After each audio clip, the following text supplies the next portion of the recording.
What is something that you've never tried but really want to? I really want a man to be in my mouth. I think that'd be super hot. Like, fully in your mouth? Yeah, like gosh. me on my knees, like them in my mouth. I just think like it's kind of like dominating, and I'd definitely be down for that. So where do you imagine yourself being when this is happening? Like in the shower, in the bed, like anywhere? Probably like in the shower or somewhere outside. Like if we're going camping together, just like pull your pants down. So would you out? I think I'd the whole thing. I mean, I don't know if I could the whole thing, but I'd try. Like, okay. Yeah. I would cup my man's. Maybe we can get that on the bus. I don't know. We've never done anything like that before. That'd be hot. You think so? I'd have a lot of cleaning up to do. These cute, lovable, modern young women keep showing all of those online misogynists how wrong they are to say that they would make terrible girlfriends or wives by having a so-called detrimental past. Shame on any male viewers who would dare judge these young cute gems of a queen, all because of some yellow fluid guzzling. I mean, with that same mouth, she will kiss the love of her life and kiss her future rugrats to sleep at night. Honestly, ladies, this is a prime example why men hold a woman's past choices in high regard when he is considering a LTR with her. Rightfully so. Even pre-wall smashing behavior can show a man that you may not be a wise investment long term. Now, I am not intimacy shaming anyone. I mean, if you want to gurgle something down, have some questionable fluids thrown in your face, eat something questionable, or whatever, this gorilla's words have zero impact on your choices. What has impact is how that future husband of yours is going to feel about watching these awesome archives of your past. Got him! Moving on. Why is it always grown-ass men with families or grown-ass men that have been charged with beating their wives that comment on people's TikToks to make fun of how they look? Like, these people commenting on my video about how to heal your family and heal your body, how to get healthier, how to get your mental health back, they're commenting, making fun of how I look, and then I go look at their profiles, and it's like, have you looked in the mirror? Like, there's a reason no woman wants to be with you.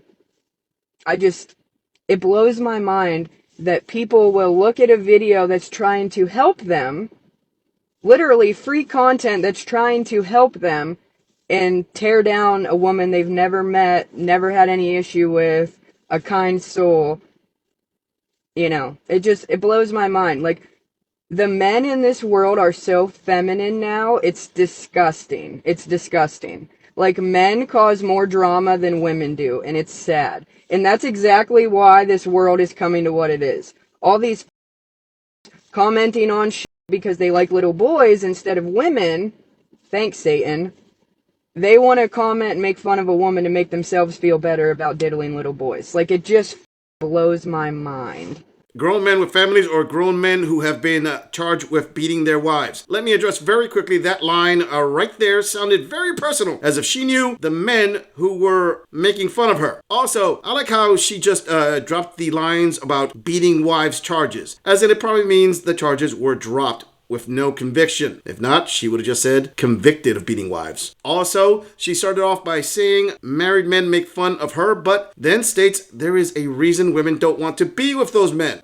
Make up your mind there. That statement was contradicting. On top of that, I have to say I haven't seen this free content she claims she put out to help those same men. But I will say if the bulk of the men who watch that content are tearing her down, it's probably because it's not as helpful as she thinks. Don't get me wrong, as I also put out free content to help men. The difference is I accept when I have been wrong in the past, and I know that if I am putting it out there, well, it's free game for someone to criticize. I've been called a woman-disliking gorilla, but you don't see me making videos insulting those people or calling them some vile offender. Hey, princess, it's the name of the game. You can make jokes or give your opinion about someone and don't get shocked and shaken when they fire back. As the saying goes, when you're accustomed to privilege, equality feels like oppression. But you do you, sister. I'm sure this video is going to change everyone's minds and have them treat you so much better.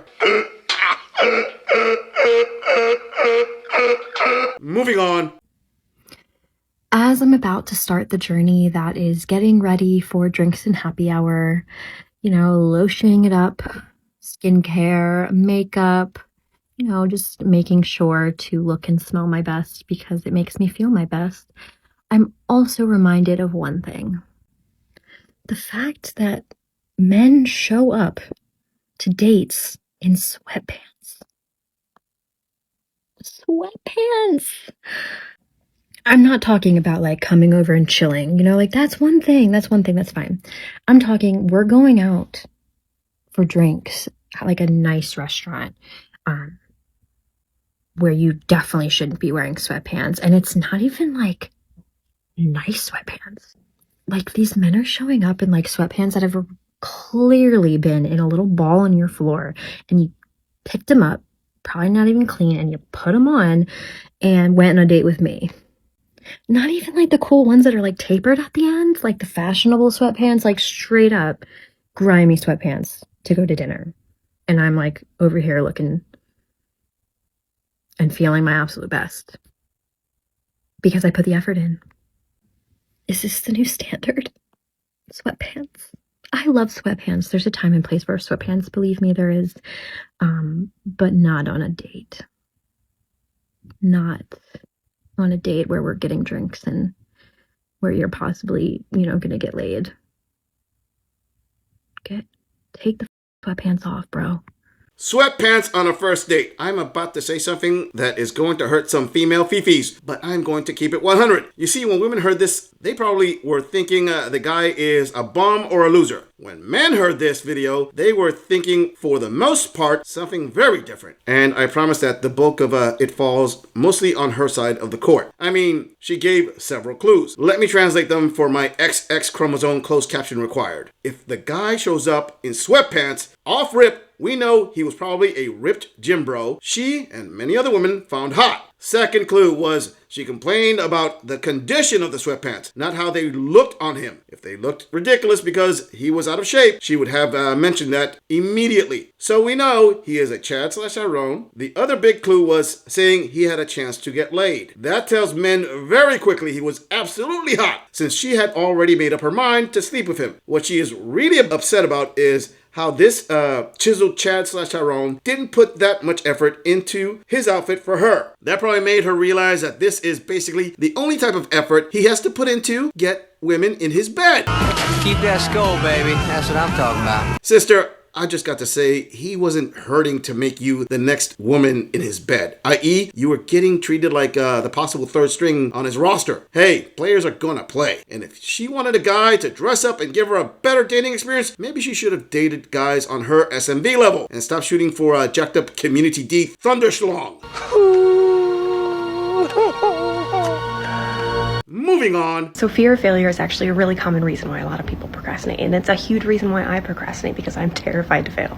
I saw this TikTok ages ago that really, really helped me with that, and I want to share it with you. I don't remember who posted it because it's been so long, so if you know who posted it, tag them in the comments. And what she said is, instead of weighing the pros and the cons of doing something, so what are the good things that could happen as well as what are the bad things that could happen, and then make your decision from there, instead you weigh the cons versus the cons. So what are the cons of doing it, the potential downsides, and what are the cons of not doing it? This made a huge difference for me because, as it turns out, our brains kind of gravitate towards negativity. I'm not as connected to the pros of doing something as I am the cons of doing something or the cons of not doing something. So here's a really good example of that. Let's take posting on TikTok, for instance. The pros of posting on TikTok are that I could go viral, I could get a lot of followers, I could get brand deals, things like that. But the cons are like, everybody could hate me. I could say something stupid. I could get canceled. I could end up on the wrong side of TikTok. I could have millions of people laughing at me. The list kind of goes on and on. As a very anxious person, if I look at that pros and cons list, the cons kind of outweigh the pros, It becomes easy to be like, I'm not going to do that thing. So you procrastinate on posting on TikTok, even though it's something that you want to do. Instead, let's weigh the cons versus the cons. What are the cons? What are the bad things that will happen if you don't post on TikTok? All right, fam, for those of you who have posted in the comments in the past that golden question as to why women use TikTok and other video sharing platforms as a form of putting their business out there, well, this is for you in hopes to get an answer of sorts. I mean, using this womanese logic of weighing the cons versus cons is fascinating. This entire time, weighing positive versus negatives seems so logical to find out if the positives outweigh the negatives. But weighing the negatives against the negatives is just some next level Einstein thought process. Does that go hand in hand with if you're going to lose, make sure you lose big? Maybe? And our brains are connected, or at least a logical thinking person's brain is connected to what can I gain versus what can I lose, and am I willing to absorb that loss in an effort to obtain the gain? I mean, what is the worst thing that can happen as a normal person of not posting your business on the internet? Are you pondering what I'm pondering? How about it keeps everyone out of your business? Oh, wait, my bad. That was me thinking like a man would think. Let me turn on my womanese thought process. Girlfriend, if you don't put your problems on TikTok, you are going to be bottling them up, and you can't afford a therapist. Everybody knows TikTok is free XX chromosome therapy. It could be almost considered a crime of self-inflicted emotional damage if you don't put together a video of how you feel and put it out there. You go, queen! Break yourself, fool! For me, I want to be a writer. I want to be a published author, which means I need to have an audience. I need to grow my social media following on Twitter, on Instagram, on TikTok, etc. So if I don't post on TikTok, I probably can't get that thing that I want. Okay, it's probably not going to stop me from getting the thing that I want, but it's not going to help. Other cons of not posting on TikTok for me are that I feel like I don't have a voice. I feel like I never get to express myself. I feel like I don't get space to be heard. Other cons include feeling stuck. Feeling like I'm always just going to be this version of myself and I'm never going to grow beyond where I am now into what I know that I'm capable of doing. And suddenly, as I start to develop that list of cons starts to actually have an equal weight or a stronger weight than the cons of actually posting. And here's the real kicker. The cons of not doing something are typically more likely to come true than the cons of doing something, at least in my experience. So success versus failure is rarely a 50-50 split. It's never going to be like a coin flip of whether or not you're going to achieve the pros versus achieve the cons. And realistically, it's more like 80-20 or 70-30. So the chances of me having all of those cons happen if I post on TikTok are pretty low. But what are the chances of me having all of those cons if I don't post? Pretty damn high. And looking at it like that, that really helped me. And I hope it helps you too. Okay, she wants to build clout to help her writing career. Got it. That's understandable. Although that is definitely a one-off reason, as the bulk of women post on these video sharing platforms as a way to vent. And a con is feeling like you don't have a voice. You do have a voice. What you are afraid is not having a voice amplifier to spread your words farther and faster. Did anyone other than me hear that entire list of cons and come up with the conclusion that it was nothing more than saying, oh, here's a list of pros I am not going to get? How exactly was this comparing negatives with negatives? Ladies, you have to understand, this is why men constantly say that women have a unique ability to take something logically simple, overthink it with the power of 1,000 emotions exploding, decide that unnecessarily complicating it is the only way to solve it, and come up with a generic solution after a dozen extra steps. I can only imagine how GPS technology would be if we had a person like this in charge of that program. Look, I'm not trying to be cruel here. What I am trying to show to you ladies is this is an example of the mental gymnastics female dating coaches state men fail to meet the needs of. Men are simple and will not say all this jazz. They will say, hey, I want to build a channel and I'm going to shoot my shot. Are we done here? I'm just saying, if you enjoy this audit, click on the video in the end screen for more content. If you would like to support the channel, please follow the link in the description to donate to our beer fund, or like, subscribe, and share this video on other social media platforms. If you agree or disagree with anything about this audit, please let us know in the comments. I'm going to leave this audit right here. I'll see all of you in the next episode.